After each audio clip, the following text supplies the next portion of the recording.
వెనకటికొకడు పెళ్ళికి పోయి నూతన జంటని ఆస్వాదించాడట. కలకాలం కలిసి ఉండాలి అని ఆస్వాదించాడట. వెంటనే పక్కకు వచ్చి వీళ్ళు వెంటనే విడిపోవాలని శాపనార్థాలు పెట్టాడట.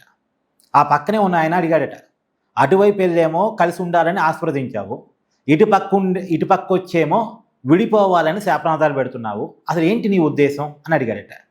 అప్పుడు చెప్పాడట వీడు, వాళ్ళిద్దరూ విడిపోతేనే కదా నేను పెళ్లి కూతురికి లైన్ వేసుకునేది, నాకు పెళ్లి కూతురు మీద మోజుంది అని చెప్పాడట. ఇక్కడ తమిళనాడులో డిఎంకే పార్టీ అధినేత స్టాలిన్ వైఖరి కూడా యాస్థితికి ఇలాగే ఉంది. ఇప్పుడు తమిళనాడు ముఖ్యమంత్రిగా విజయ్ ప్రమాణ స్వీకారం చేసి అంటే బాధ్యతలు చేపట్టి ఎన్నాళ్ళు అవుతుంది? పట్టుమని 10 రోజులు అవుతుందా లేదో కదా. అప్పుడేమో స్టాలిన్ విజయ్కి ప్రజా మద్దతు ఉంది కాబట్టి విజయే బాధ్యతలు చేపట్టాలి, విజయ్ తనను తాను ప్రూవ్ చేసుకోవాలని ఆశీర్వాదాలు ఇచ్చాడు. ఇవాళేమో విజయ్ ప్రభుత్వం పడిపోతుంది, విజయ్ ప్రభుత్వం పడిపోవటానికి లాజిక్లు కూడా చెప్పుకొచ్చాడు Stalin. AIADMK party rebel MLAs ఉన్నారు కదా, విజయ్కి మద్దతుగా నిలుస్తున్న వాళ్ళ మీద అనర్హత వేటు పట్టడానికి అవకాశం ఉంది.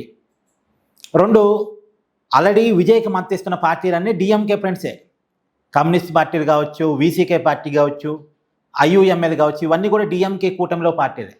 సో డిఎంకే కూటమిలో ఉన్న పార్టీలు ఎప్పుడైనా విజయ్కి మద్దతును వెనక్కి తీసుకోవచ్చు. సో ఉన్నవాళ్ళు మద్దతుగా ఉన్న వాళ్ళు వెనక్కి తీసుకున్నా, అన్నాడీఎంకే పార్టీ రెబల్ ఎమ్మెల్యేల మీద అనర్హత వేటు పడ్డా విజయ్ ప్రభుత్వం పడిపోవటానికి అవకాశం ఉందని స్టాలిన్ జోష్యం చెప్పుకొచ్చారు. జోష్యం చెప్పడం కంటే శాపనార్థాలు పెట్టడం స్టార్ట్ చేశారు. ఎందుకు ఇక్కడ అలా శాపనార్థాలు పెడుతున్నాడంటే అధికారం మీద మోజు. ఇందాక వాడికి పెళ్లి కూతురు మీద మోజుతో ఎలాగైతే ఒకసారి ఆస్వాదించి ఇంకోసారి శాపనార్థాలు పెట్టాడో, ఇక్కడ స్టాలిన్ కూడా అధికారం మీద మోజు. ముఖ్యమంత్రి పదవి నుంచి దిగిపోయాడు కదా, వెంటనే ముఖ్యమంత్రి పదవి కావాలంటే ఏం కావాలి?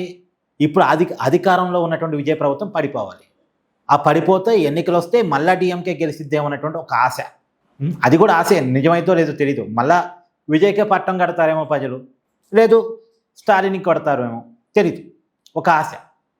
ఈ ఆశతోటి వాళ్ళు విడిపోవాలని, విజయ్ ప్రభుత్వం పడిపోవాలని స్టాలిన్ కోరుకుంటున్నాడు. సరే, స్టాలిన్ కోరిక నిజమవుతుందా లేదా? విజయ్ ప్రభుత్వం 5 సంవత్సరాలు కొనసాగిద్దని మీరు అనుకుంటున్నారా లేదా? మీ కామెంట్ని జడ్జ్ చేయండి.